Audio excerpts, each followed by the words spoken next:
Good afternoon. I'm here with Marev Ben-David, who's running for the U.S. Senate and running as a Democrat here in Wyoming.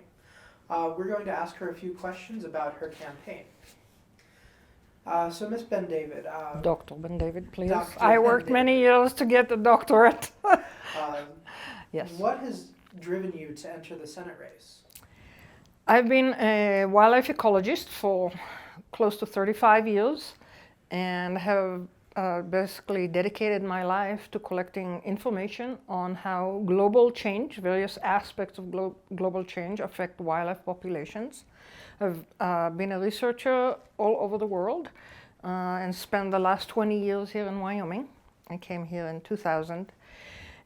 I study the effects of pollution, the effects of logging and habitat alterations, and also climate change. And I study mostly carnivores and looking at the responses, both as individuals and as populations, to the effects of our changes to their habitat and environment.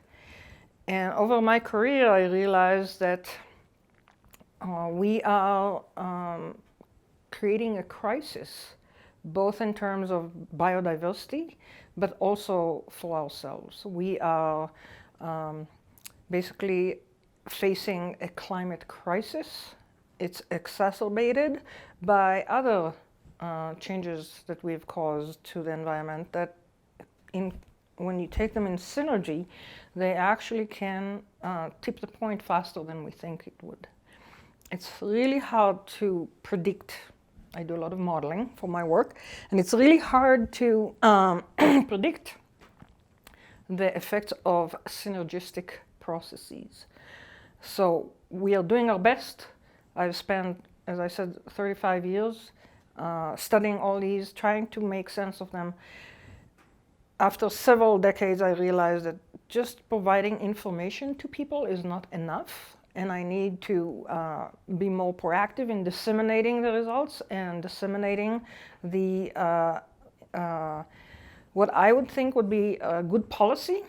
I joined many organizations and groups that are working towards maintaining biodiversity, open spaces, thriving wildlife populations. And more recently, I realized that even advocacy is not enough, that I need to take this new challenge and try and do more. So, Doctor, what aspects of your background do you feel have most prepared you for this Senate run? I have held many leadership positions of various types over my career, and even before. I was 14 years old when my dad died, and I took over managing the family farm. So basically at 14, I became a farm manager back in Israel. And then I joined the Israeli military, and I was an instructor of a computerized system in the Air Force. And I had to teach a lot of people how to use this system, including people who ranked above me. So I've learned how to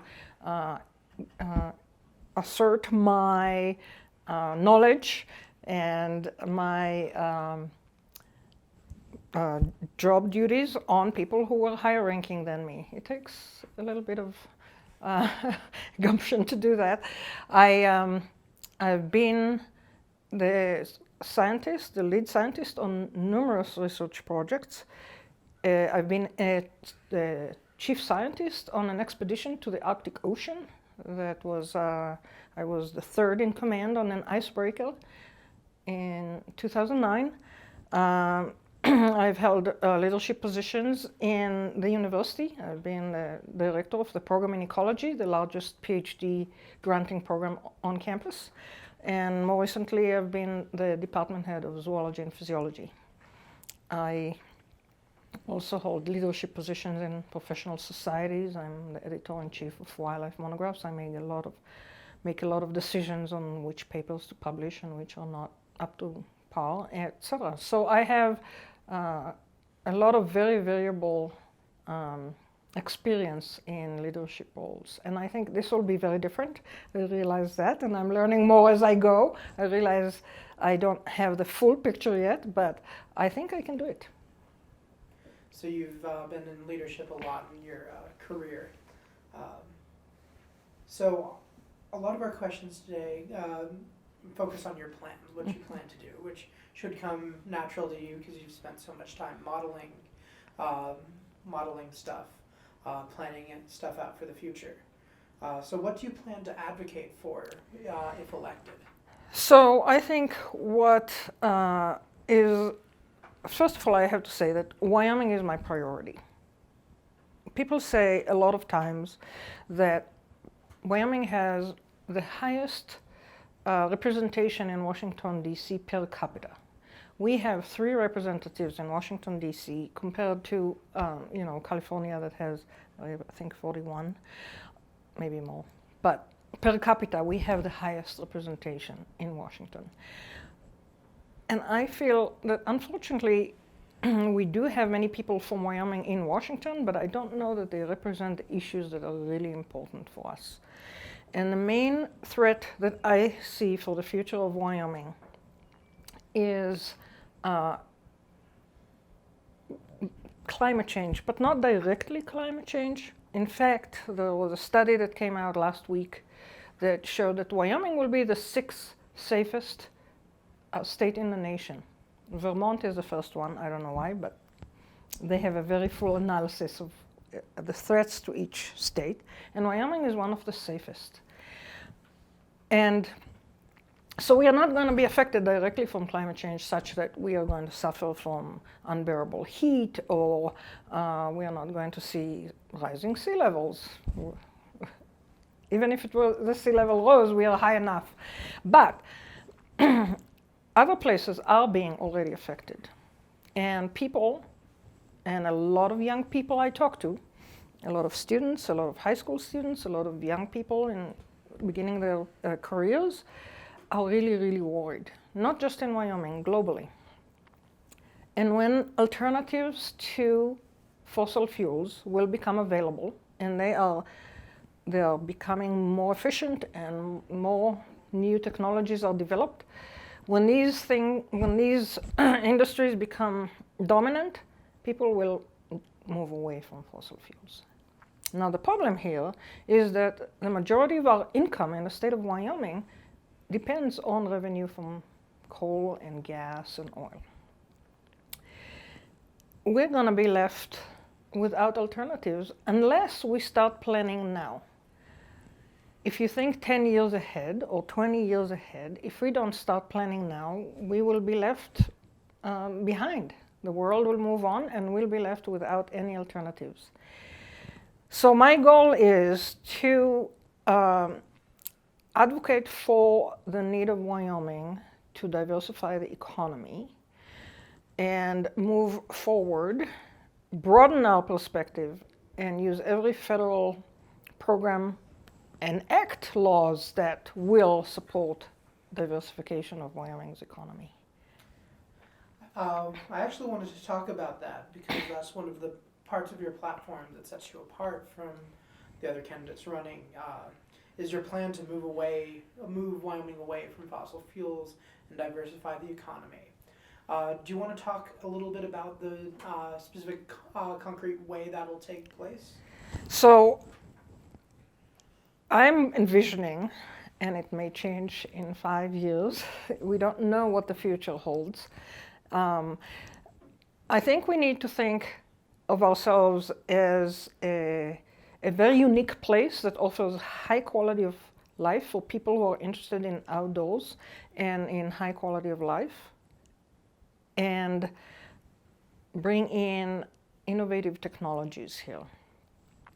We don't want to bring here industries that will cause pollution, that will, I've heard people say, pave over Wyoming. That's the last thing we want. We are here because we love open spaces, we love clean air and water. We don't want to change also, we don't want to look like Newark, New Jersey, right? We want to stay Wyoming. So we have to attract here industries that will will have a very small footprint on the landscape and will be non-polluting. Biotechnology is one of them. artificial intelligence, computing, new computing strategies. Right now, we are at a junction, and if you have money, I really highly suggest you invest in those companies that are startups. We have, on one hand, huge development in artificial intelligence. At the same time, we are moving from binary computing, basically 0-1 computers that work on binary codes, to DNA computing. Can you imagine the DNA computing is likely to completely revolutionize the whole computing industry? Can you take artificial intelligence, marry it with DNA computing? The sky's the limit, if there is a limit, okay? All the limits that we currently have in computing are going to be taken away. If we can get industries that do this kind of stuff to Wyoming, offer their employees excellent healthcare access, high quality of life with a lot of access to the outdoors, if we can offer these people a very nice society to live in where everybody is equal and we really treat everybody as equal. We are the equality state, and so for us, it's our motto. Let's do it.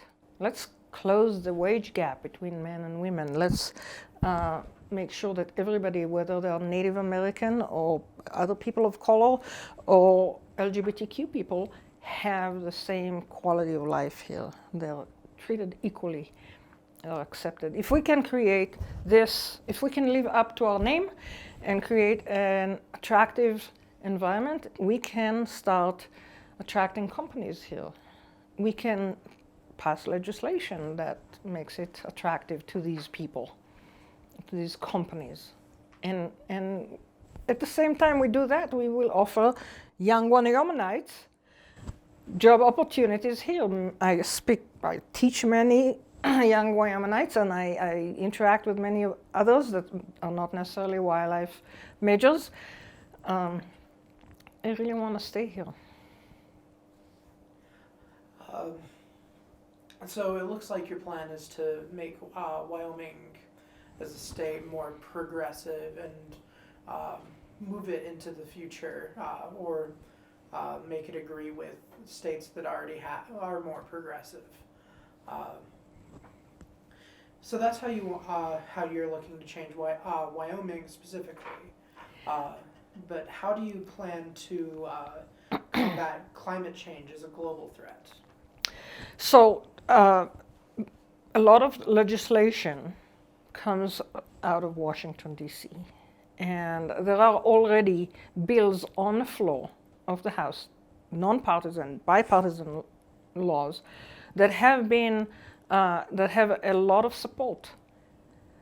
For example, carbon fee and dividend is a huge one that is gaining more and more support. We even have a chapter of Citizen Climate Lobby here in Laramie. There's chapters all over the state of CCL, and that's the group that is promoting carbon fee and dividend. If a law like that passes, the whole industry will change. So that will be global. I mean, they say think globally and act locally, and that's exactly what we need to do. So if elected, would you work with the Republicans, or would you try to push more democratic, more progressive bills? In Washington. In Washington. The best way, a close friend of mine says that the only way to get things passed is through majorities. So if the Democrats do not get a supermajority where they can pass laws, we have to work with everybody. And in Wyoming, this is especially important because when I travel around the state, when I talk to a lot of people, and we got permission to do research on various ranches, and we were granted access, and we were helped by people that own ranches, etc. When I talk to people, and many of them are Republican, some of them are not, we all agree on the same things. We have a lot in common. I have not met a single Wyomingite who would like to see this place polluted. I have not seen a single Wyomingite who would want to take all our public land and turn it to private oil and gas companies. I have not met a single person who wants us to eliminate all our wildlife and fish populations. I've not met anyone like that. So in Wyoming, we have Republicans, Independents, Democrats. We are all basically wishing, hoping, would like to see the same things. So the only way to do it is to work together, right? Regardless of what party affiliation we have. If we see that we need to do something for Wyoming that will maintain Wyoming as is, we have to work together. And the same holds true for Washington. There are things about healthcare, right? If we want to get healthcare that will be accessible, especially important in rural states, and affordable, we have to come with a plan that will be good for every single American. Right? Whether they're Republican, whether they're Democrat, or whether they're unaffiliated. So we've talked a lot about what you plan to do once you get to Washington, but let's talk a little bit more about the race as it stands right now. So much of the political press concerning the Senate race in Wyoming is focused on the Republicans. Correct. Do you feel like it's an uphill battle to be a Democrat in Wyoming? It is harder than it is in other states because in Wyoming we have lost a lot of the what you would call the party infrastructure. There are a lot of Democrats in Wyoming. They're just disorganized. So as somebody running for federal office, my goal is to help the Democratic Party reorganize and reinvigorate. And I think once we do that, it won't be as bad of an uphill battle. I also am planning on talking to every person who would be willing to talk. I should say talk with everybody who wants. Because a lot of people in Wyoming have excellent ideas of what we need to do and how we can get there. And many people in Wyoming say, I don't really care what party I am registered as. I want to do what's best for Wyoming. So I'll listen to anybody and everybody. And I think my plan is to go to every possible community that would like to talk to every Wyomingite that would like to speak back, to participate, and also, do events that are not traditional. Yeah, outside of Jackson and Laramie. Outside of Jackson and Laramie, and outside of the Civic Center or the Alice Stevens Center, do them outdoors. Do events where people Wyomingites actually like to go. So we'll be doing a lot of outdoors events as well. Do you envision your political career as lifelong? If you were elected, would you stay in office, or is it just a one goal that you want to get across? My goal is to do a one term. It's a 6-year term, so it's longish. Yeah, compared to the House of Representatives, we're going for 2 years, and not a short commitment at all. Not a short commitment at all. A lot of people, when they go into politics, end up staying in politics. I don't know why, unless they were. That was their career goal, was to become a politician. It definitely is not my goal. I am first and foremost a scientist and a field ecologist. What gives me the most pleasure is studying animals in their natural environment. So I don't see myself staying for long term. Let's actually talk about your career as a wildlife biologist. How do you plan to balance your career with your campaign? So the campaign part is not too difficult because I have stepped down from being department head on February 1st, and I have an excellent replacement, dear colleague from our department.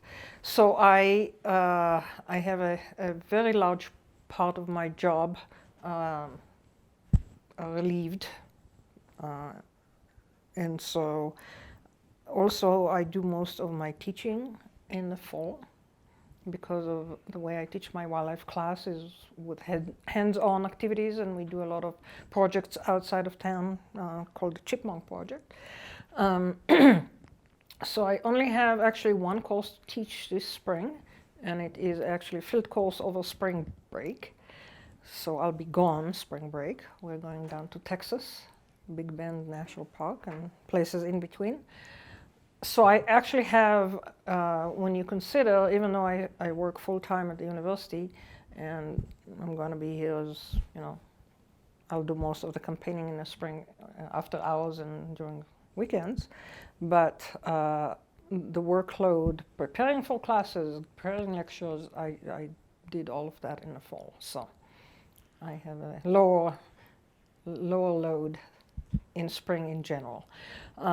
If I win the primaries, as you mentioned in the written article, there is another Democrat running, also from Laramie. We are going to, if I win the primary and go into the general elections after August 18th, then I'm going to take a leave without pay from the university, and I'll be able to campaign full-time until November 3rd, general elections.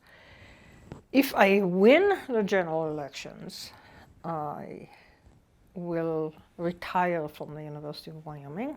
I will retain my emeritus status to make sure that all the projects, research projects I have ongoing, and all my graduate students can finish their degrees in a timely fashion.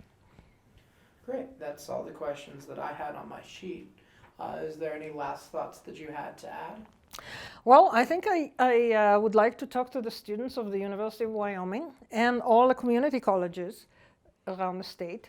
I want to say that the future is yours, and my goal is to make it a successful and productive and bright future, but we need to start planning now, we need to start acting now, and you guys need to be engaged, because when things happen, it will be your turn, not so much mine.